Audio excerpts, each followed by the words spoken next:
Assalamualaikum warahmatullahi wabarakatuh.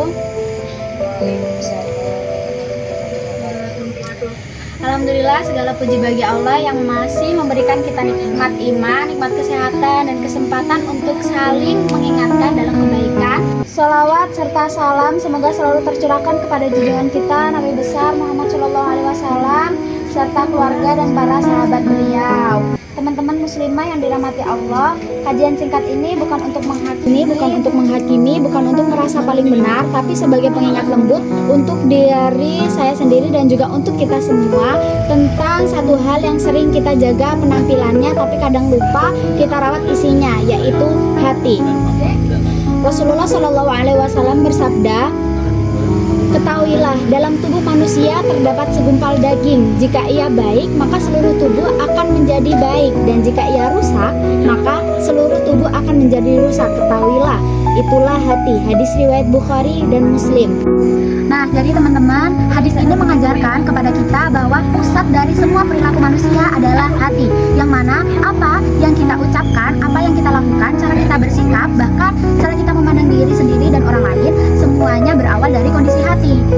Sebagaimana yang teman-teman tahu, kalau hati tenang, bersih, dijaga, maka sikap kita akan lembut, ya kan? Tapi kalau hati itu penuh dengan iri, dengki, terus luka, kayak gitu, tanpa sadar akan keluar lewat ucapan dan perbuatan kita. Hati itu memancarkan segala sesuatu yang kita perbuat. Itu datangnya dari hati. Sebagai muslimah, hati itu sangat sensitif, mudah membandingkan diri dengan orang lain. Karena itu, Islam tidak hanya mengajarkan kita untuk menjaga penampilan luar saja, tapi juga menjaga hati sebagai bentuk penjagaan diri yang paling dalam.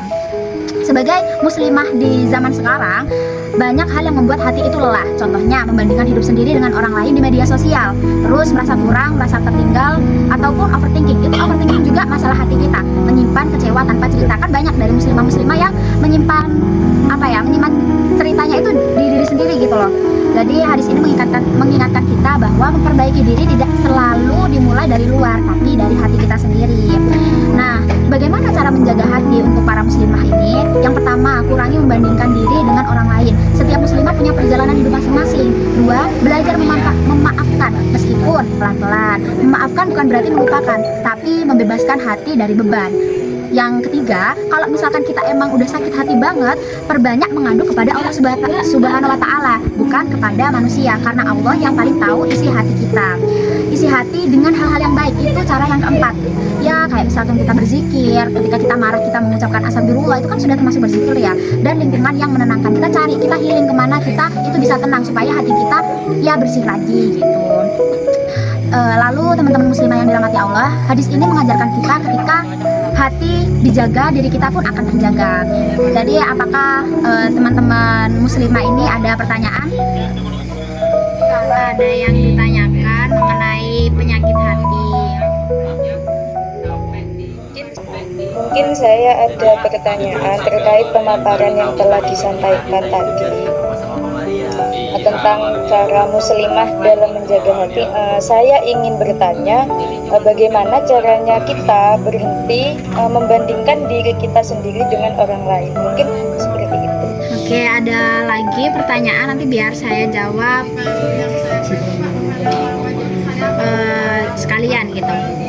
Atau mau dijawab dulu dari Mbak Yeninya? Silahkan.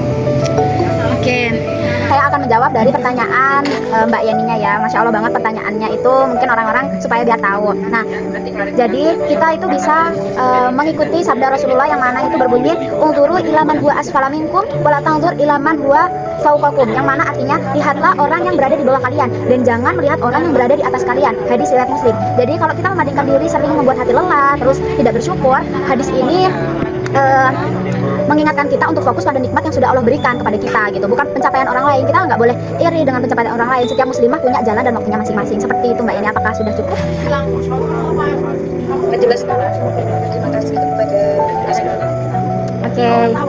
Apakah ada yang ingin bertanya lagi?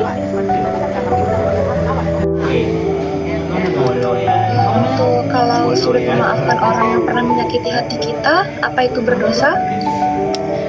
Baik, di sini saya akan langsung menjawab ya pertanyaannya kan. Kalau sulit memaafkan orang yang pernah menyakiti hati, apa itu berdosa? Nah, pertanyaannya tadi kan kalau sulit memaafkan orang yang pernah menyakiti hati, apakah berdosa gitu kan, Kak? Nah, jawabannya itu ada di hadis Rasulullah yang mana artinya itu tidaklah Allah menambahkan pada seseorang hamba yang suka memaafkan kecuali kemuliaan. Hadis riwayat Muslim. Memaafkan bukan kewajiban yang instan. Kan kalau misalkan kita memaafkan tuh kayak aduh, dia lo udah nyakitin hatiku banget ya, udah berat banget kan buat maafin. Tetapi Islam tidak memaksa hati untuk langsung pulih, tapi mengajarkan bahwa setiap usaha memaafkan akan meninggikan derajat kita. Ketika kita tulus memaafkan, derajat kita insya Allah diangkat oleh Allah Subhanahu Wa Taala. Proses pun sudah bernilai ibadah seperti itu. Apakah ada pertanyaan lain? Sudah cukup, terima kasih. Baik, jika tidak ada pertanyaan lagi, mari kita sebagai muslimah kita merawat hati kita dengan sabar, dengan doa, dan dengan kasih sayang. Yang mana kasih sayang itu kepada diri kita sendiri, karena muslimah yang kuat bukan yang pernah terluka, tapi yang mampu menjaga hatinya agar tetap dekat dengan Allah. Semoga Allah membersihkan hati kita, menenangkan jiwa kita, dan menjaga kita dalam kebaikan. Nah, mungkin cukup sekian dakwah singkat kita hari ini. Semoga bermanfaat dan ada pelajaran yang bisa diambil. Kurang lebihnya mohon maaf. Wassalamualaikum warahmatullahi wabarakatuh. Terima kasih.